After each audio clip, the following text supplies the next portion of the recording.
Welcome to viewer English linguistic world. आज हम बात करेंगे what is genre analysis. Last lecture में हमने बात की थी what is genre. What is genre analysis की अगर बात की जाए, genre refer to categories of text that share the same feature, they are organised and worded in a similar way but same audience with the same purpose.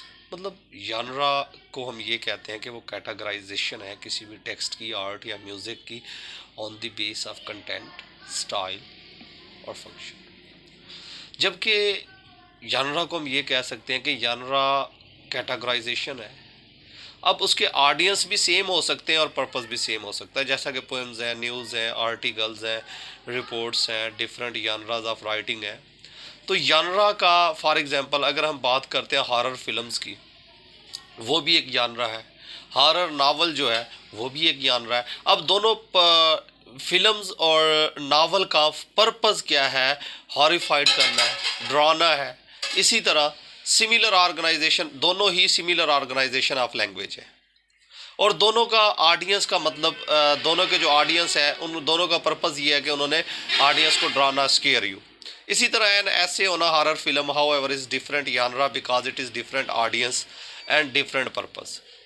तो हम ये कह सकते हैं कि genre analysis is the ability to identify a genre defining organisation, language, intended audience and purpose. तो हम ये कह सकते हैं जो यानरा एनालिसिस है उसमें हम आइडेंटिफाई करते हैं कि ये यानरा किस कैटेगरी से है, किस ऑर्गेनाइजेशन से है और इसके लैंग्वेज क्या है, इसके ऑडियंस क्या है और इसका पर्पस क्या है।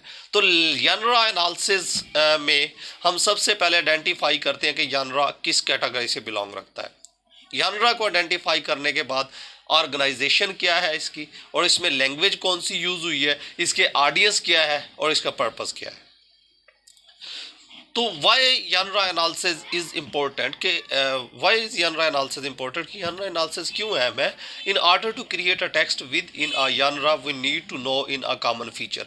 अब किसी भी डोमेन में अगर हम कोई टेक्स्ट क्रिएट करते हैं तो हमें सबसे पहले उसके फीचर्स का पता होना चाहिए। अगर हमें उसके फीचर्स का पता है तो हम उसके यानरा को एनालाइज कर लेंगे, उस डोमेन में हम रिपोर्ट लिख भी लेंगे। तो depending on our academic background you may more or less experience with the type of text ask you produced. तो आप अपने एक्सपीरियंस की बेस पे यानरा प्रोड्यूस कर सकते हैं। For example, if you are studying in the field of arts and humanities or the social sciences you might be very familiar with the essay. The moment you read the word essay, your mind probably went directly to a particular type of text. क्योंकि आपकी वो domain का है, social science या arts and humanity, ऐसे से आप वाकिफ़ है। जैसे ऐसे का नाम आएगा आपका माइंड एक पार्टिकुलर टेक्स्ट पे चला जाएगा और फिर अगर आपको ऐसे लिखने के लिए कह दिया जाए तो आपके पास आइडियाज़ होंगे, चूँकि आपने ऐसा को पढ़ा होगा, आपका जो पर्सनल एक्सपीरियंस होगा आप उससे ऐसे को लिख देंगे। By developing your ability to analyze genre you will be giving yourself an advantage. अगर आप यानरा एनालिसिस क्यों है मैं कि अगर आप यानरा को एनालाइज करते हैं, सबसे बड़ा एडवांटेज ये है कि आप उस पार्टिकुलर टेक्स्ट को लिखने के काबिल हो जाएंगे। आपको उस टेक्स्ट के क्वालिटीज़ का पता चल जाएगा, आपको उस टेक्स्ट के फीचर्स का पता चल जाएगा और आपको अगर वो असाइनमेंट मिल जाए तो आप उस तरह के टेक्स्ट को लिख लोगे, कंपोज कर लोगे, क्रिएट कर लोगे। आपका यानरा एनालिसिस से आपका जो प्रोफेशनल कैरियर है वो ग्रूम हो सकता है। उसके बाद नेक्स्ट लेक्चर में हम देखेंगे यानरिक फीचर को कि यानरिक फीचर कौन कौन से हैं।